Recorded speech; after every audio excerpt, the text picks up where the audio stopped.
Efficiency Unlocked is hosted by two tech-savvy physicians and dear friends of mine, Doctors Adam Carewe and Dale Gold, who are experts in using technology to automate routine tasks and increase efficiency in everyday and business life. Let's see what they have for us today. Stay tuned for this series of episodes where we'll be discussing the game-changing impact of AI in the realm of patient care and physician well-being. Get ready to unlock efficiency with Nerd MDs. Efficiency Unlocked. Is there any type of technology that you're particularly worried about? I would probably say like the smart glasses, like the ones that are newly released with like between Ray-Ban and Meta. This is an extremely important episode for me as I got the chance to interview my daughter. Yes, my daughter is a 12-year-old middle schooler and an excellent student and very interested in how AI shapes the world for her currently and also into the future. So I hope you enjoy this interview with Keegan as she talks about generative AI from a 12-year-old eye. Welcome to the show. Keegan, to the show of Efficiency Unlocked. Happy to have you here today. Thanks, I'm happy to be here. Let's kick into the first question. You know, we've been doing this generative AI series, and I've been interviewing these different founders and CEOs and whatnot around their product and about them as a person.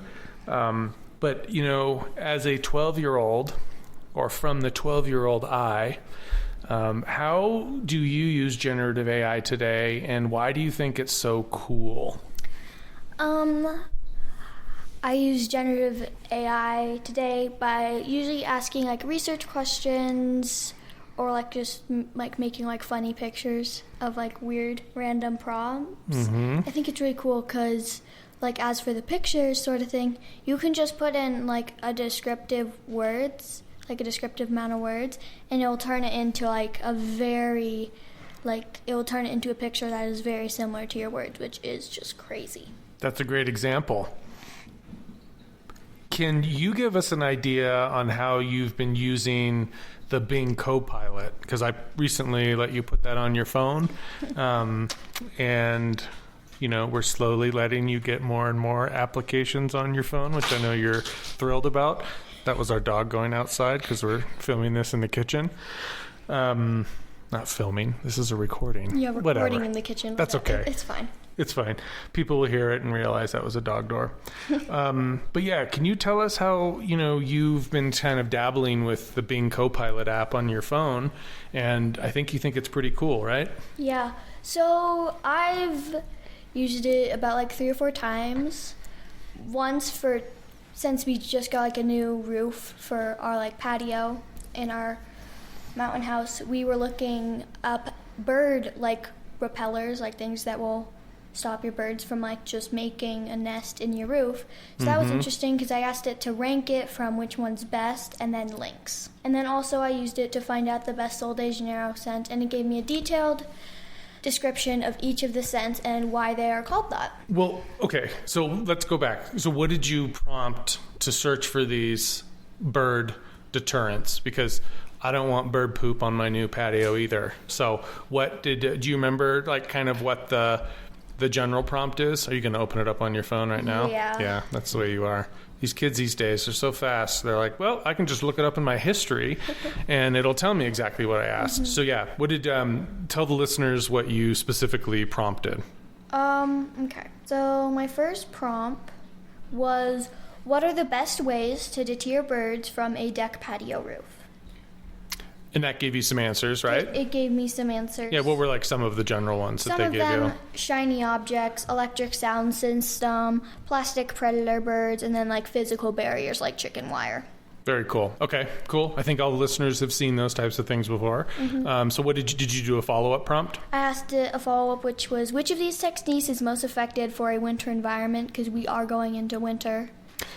Correct. This is up in the mountains of Colorado, so it gets very cold. We didn't want to put something out there that was going to get all broken, right? Yeah. Yeah. So what were the top? Oh, did you ask it another follow-up question, or was that? I asked it another, so I asked like a total of Three. 3 questions. So what was the third question that you The then third followed it question up? was, can you give me specific examples of electric sound systems, including links? Oh, that's right, because we were looking initially at like one of the electric ones, Yeah. so wanted some more details. But very cool example. Like which one did we finally settle on? Do you remember? We settled on a plastic owl that has like reflective lights based on a solar panel, which is pretty cool. Very cool, right? Yeah, it'll just charge little batteries, and then its eyes will light up, and hopefully won't get any bird poo-poo on the patio deck, right? Yep. Cool. So tell us the second one. You said it so fast. I heard you say Sol de Janeiro. Like, are you talking about Rio de Janeiro? No, Oh. I am talking about Sol de Janeiro, which is a perfume company based, I think it's from Brazil, which is very cool. So So I was close with Rio de Janeiro. Yeah, that's kind of why it's called that, I think. Makes sense now. And I think I was going to the mall with like a couple of my friends, and we were going to go to a Sephora, which is where Sol de Janeiro sells their products. So I was wondering like, oh, which one of these is like the best scent, because I was probably gonna get one, and I just wanted to see which one was the best, so I could like test out those ones and just like find out which one I wanted more, like on the drive over. And what'd you find out? Or what did it give you? It gave me, if I can pull it up. So the first question, I only asked it one question. I asked, what is the best Sol de Janeiro scents for me?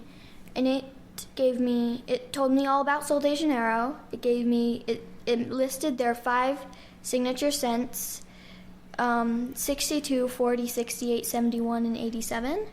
And they tell me what they smell like described it. Like for one of them, it is a warm, sweet, and irresistible. And then it said how is it, why is it, it's inspired. What is it inspired by? Oh, got it. So it gave a little meaning to the scent. Yeah. Very cool. What did you feel like that hallucinated it at all and gave you any wrong information in that search?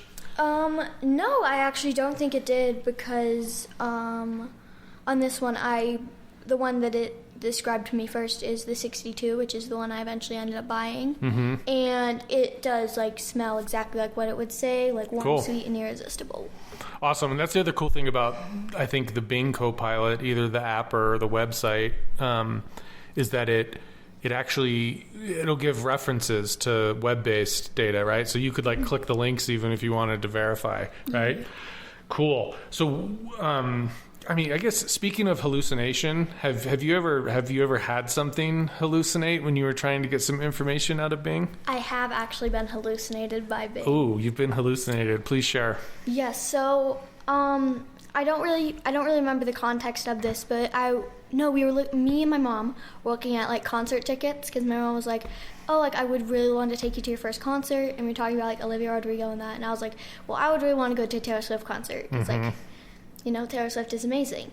So I was asking oh, when is the next time Taylor Swift is going to come to Denver? And Bing said, she's going to come as a part of her Red Taylor's Version tour to the Pepsi Center on December 13th, 2023.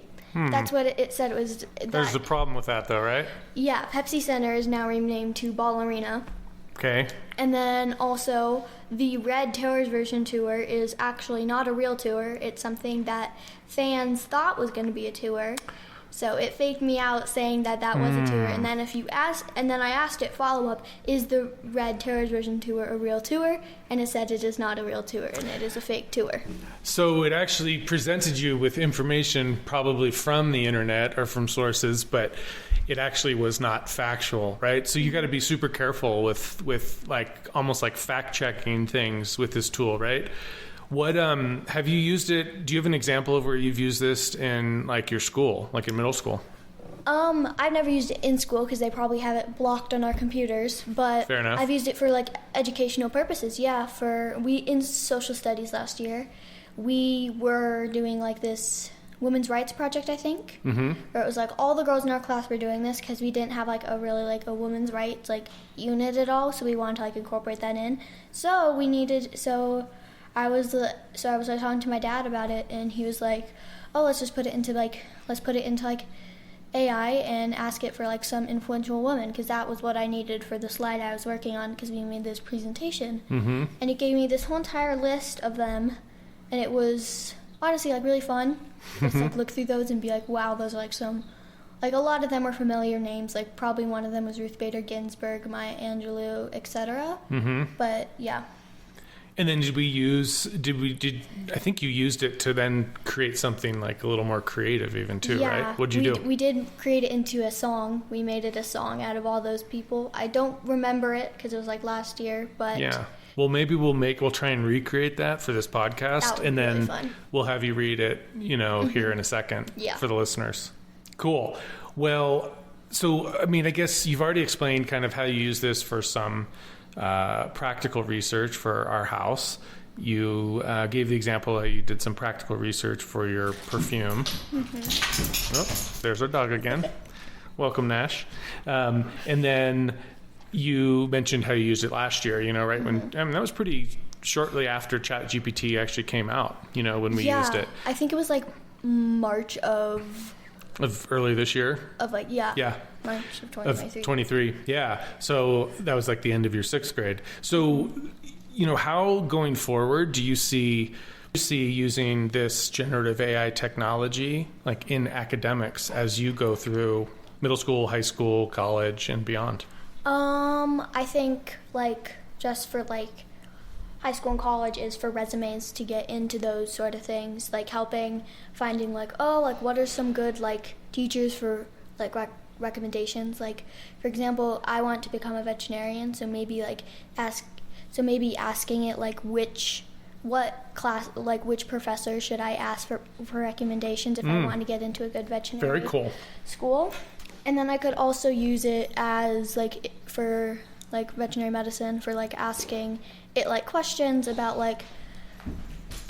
oh, this is like I have a what type of medicine should I use to treat this 9-year-old dog who has arthritis, but I need to treat their blah blah blah blah blah, like asking it like what are the best type of things like for helping. Super interesting. So you're talking about like a little veterinarian co-pilot or a vet student co-pilot, right? Yeah, that exactly. Sounds pretty cool. Mm-hmm. I mean, maybe you should start that company before you go to vet school. Yeah, that would be very cool. Yeah, we'll have to play around with that. Some of these new GPT tools that you can create with OpenAI, like we might be able to actually make one of these as a cool like little prototype. That would also be good for people at home who maybe can't afford a veterinarian and asking which one is the most cost effective for their pet, because like pets are expensive, and like pets going to the doctor is probably even more expensive. Like yeah. A lot of people get pet insurance for that reason now. Mm-hmm. Well, that's cool. I love that example of like resume and letters and kind of idea generation, and then obviously this vet student assistant. I mean, I honestly think that's that could be a very cool product that I think would be really helpful for veterinary students and maybe even some veterinarians, or like you said, make it consumer friendly and allow people to ask simple questions. It'd be like their personal vet AI that could help them would take care of their animals. Mm-hmm. That's a great idea. So, I mean, what besides AI, obviously, your dad is excited about AI. Yes. What besides AI are you super interested in right now? Like right at this moment, it's probably Christmas. Like, if you had to bring that up. Yeah. Like, I've been begging my parents to decorate the house before Thanksgiving, but no. Okay. Fair enough. But besides that, probably like skincare. I am very interested in skincare. Like that's also one thing I actually asked AI, like what is like the best routine I should use, and then I asked it which products I have. Like I forgot you did that. What routine should I have based on what products I have? And I also asked it for a productive time schedule with like waking up at this time and going to school at this time and getting back at this time. It was very give you a nice template. Mm-hmm. Yeah, that's super cool. Well, I mean, what else? You mentioned you were interested in the Taylor Swift life. Yes, definitely. Yeah, you just had your 12th birthday. Yes. What were some of the things you got on your birthday that you're excited about? I got a record player, and so far I only have one Taylor Swift record, which is Midnights. I love that album.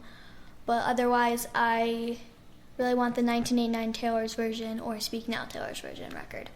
So why did you want a record player? Like, some people listening to this probably remember when records were the only thing you could listen to music on, or the radio.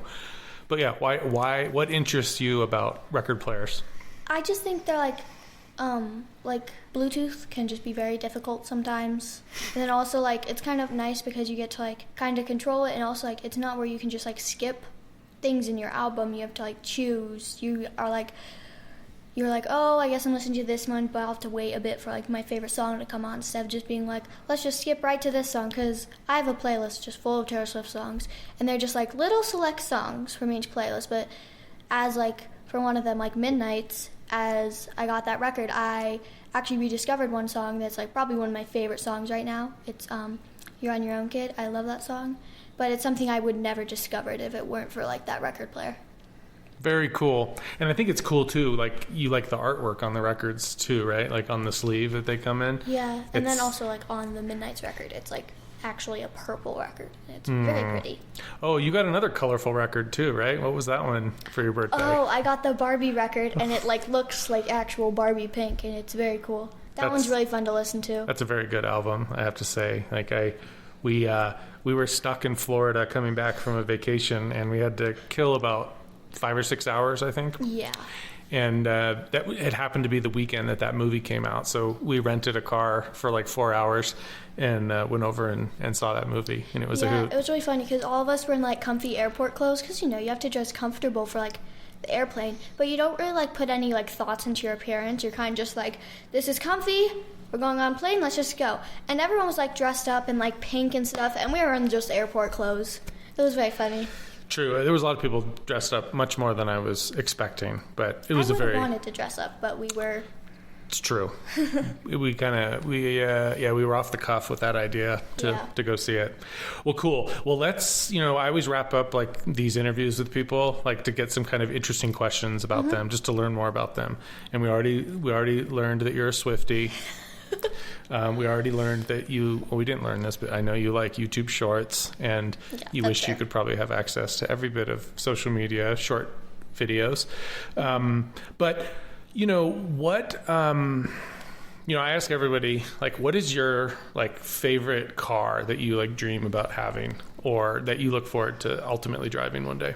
It's probably a tie between the Tesla and the Rivian. They're, like, both really good cars. And then also, this is also, like, tying back to the last question, I'm very interested in, like, climate change and, like, that, about, like, how important it is that we need to act, because otherwise we won't be able to, like, live that much longer.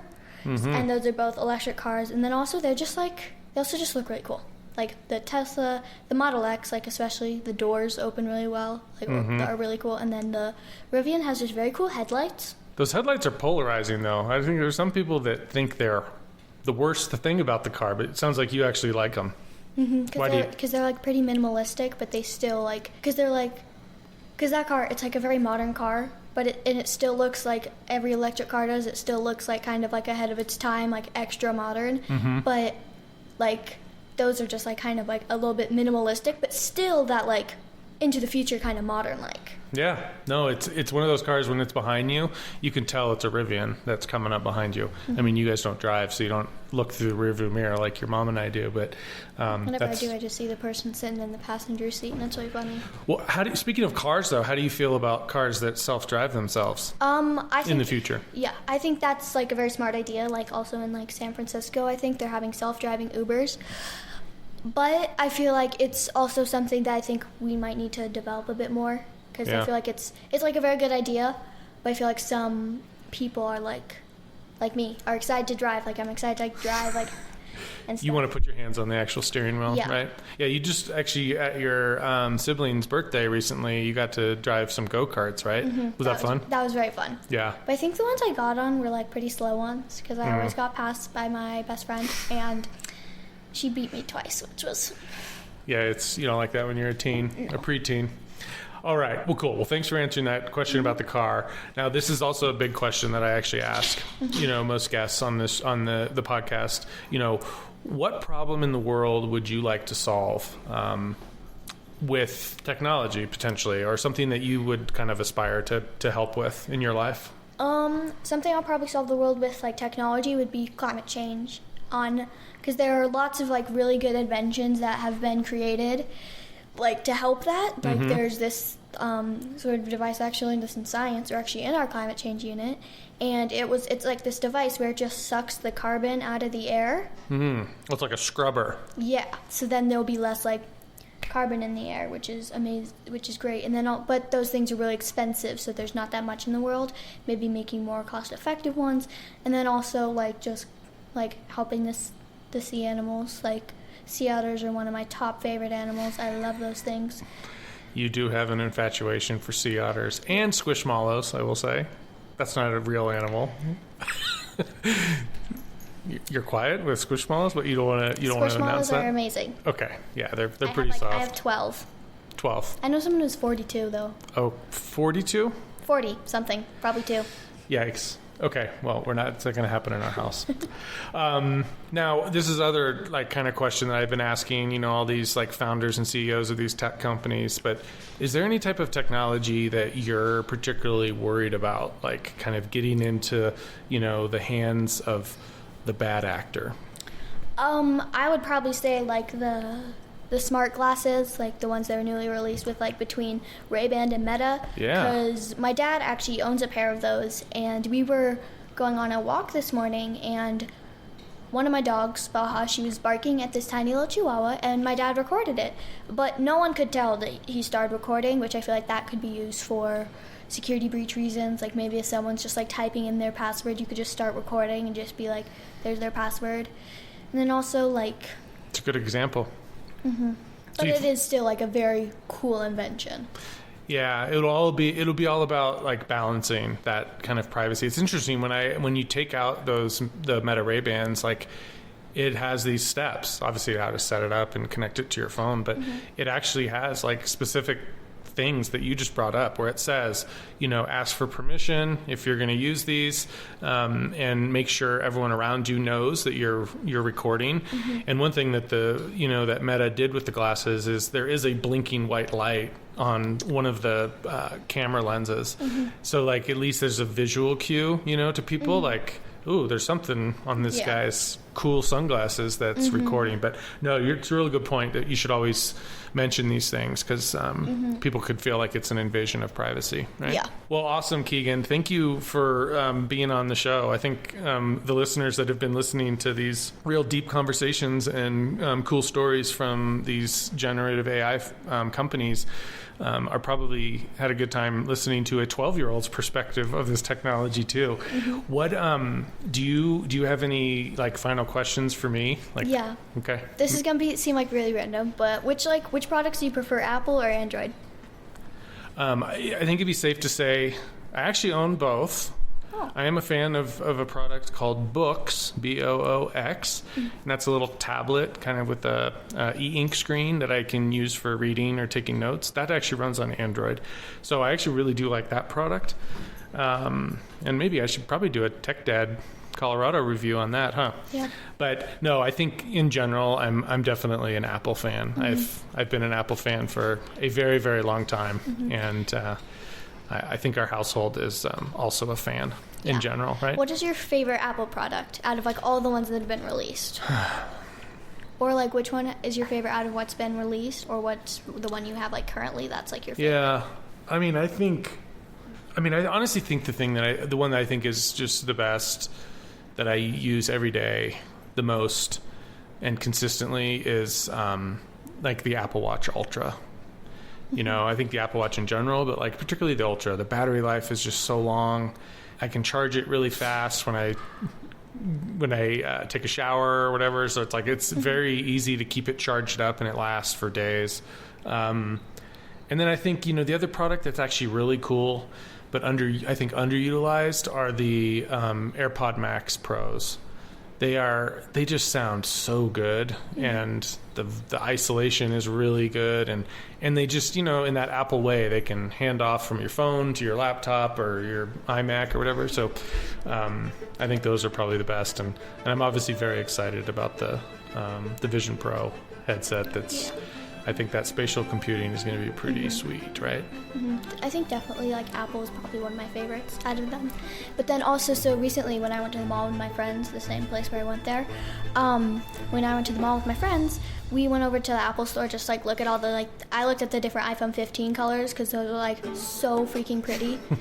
But as I was looking at that, I was looking over at the cases because I was just looking at their cases, and they have this little sign thing where it's this thing where you can put up your phone to it, have your phone scan it, and you can just buy a case right from your phone. Cool. Just take it, buy it with I think a thing you have on Apple Wallet, and then you just I think you just grab it and go. I don't know. I didn't try it, but I feel like that is just very cool.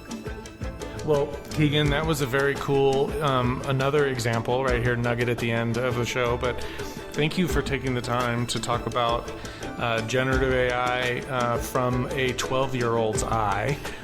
Yeah, thank you again for being on the show. And thank you for having me. Cool. Have a good day. You too. Bye-bye. Bye.